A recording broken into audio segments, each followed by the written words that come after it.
സംസ്ഥാനത്ത് വന്യമൃഗശല്യം അതിരൂക്ഷമായി തുടരുകയാണ്. വയനാട് നമ്പ്യാർകുന്നിൽ പുലിയെ അവശ്യ നിലയിൽ കണ്ടെത്തിയത് വീട്ടിലെ കാർ പോർച്ചിലായിരുന്നു.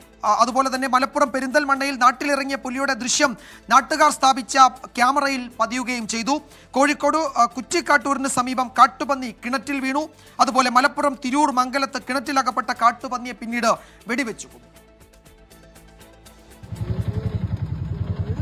വയനാട് നമ്പ്യാർകുന്ന് ചീരാൽ പ്രദേശങ്ങളിൽ കഴിഞ്ഞ ദിവസങ്ങളിൽ വളർത്തുമൃഗങ്ങളെ ആക്രമിച്ച പുലിയെയാണ് അവശനിലയിൽ കണ്ടെത്തിയത്. തമിഴ്നാട് അതിർത്തിയോട് ചേർന്ന പുല്ലുപ്പുര ഷാജിയുടെ വീട്ടിലെ കാർ പോർച്ചിൽ വിശ്രമിച്ച പുലി പിന്നീട് തോട്ടത്തിലേക്ക് നീങ്ങി. പുലിയെ പിടികൂടാൻ തമിഴ്നാട് വനം വകുപ്പ് ശ്രമം തുടരുകയാണ്. മലപ്പുറം പെരിന്തൽമണ്ണ മണ്ണാർമലയിൽ മാസങ്ങളായി ജനവാസ മേഖലയിൽ തുടരുന്ന പുലിയെ ഇനിയും പിടികൂടാനായിട്ടില്ല. വനം വകുപ്പ് സ്ഥാപിച്ച കൂട് വെറുതെയായി. എന്നാൽ നാട്ടുകാർ സ്ഥാപിച്ച ക്യാമറയിൽ പുലിയുടെ ദൃശ്യം പതിഞ്ഞു. വനം വകുപ്പ് കാര്യക്ഷമമായ നടപടി സ്വീകരിക്കുന്നില്ലെന്നാണ് പ്രദേശവാസികളുടെ പരാതി.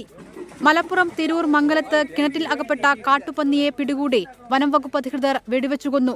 ചെറുപുന്ന സ്വദേശി ഹാരിസിന്റെ വീട്ടിലെ കിണറ്റിലാണ് പന്നി വീണത്. കോഴിക്കോട് കുറ്റിക്കാട്ടൂരിന് സമീപം എരഞ്ഞിക്കൽ സുധീഷ് കുമാറിന്റെ പറമ്പിലെ ആൾമറയില്ലാത്ത കിണറിലും കാട്ടുപന്നി വീണു. കിണറിലെ മോട്ടോർ പ്രവർത്തിക്കാത്തതിനെ തുടർന്ന് പരിശോധിക്കാനെത്തിയപ്പോഴാണ് കാട്ടുപന്നി വീണ വിവരം അറിഞ്ഞത്. വിവിധ ബ്യൂറോകൾക്കൊപ്പം ന്യൂസ് ഡെസ്ക് 24.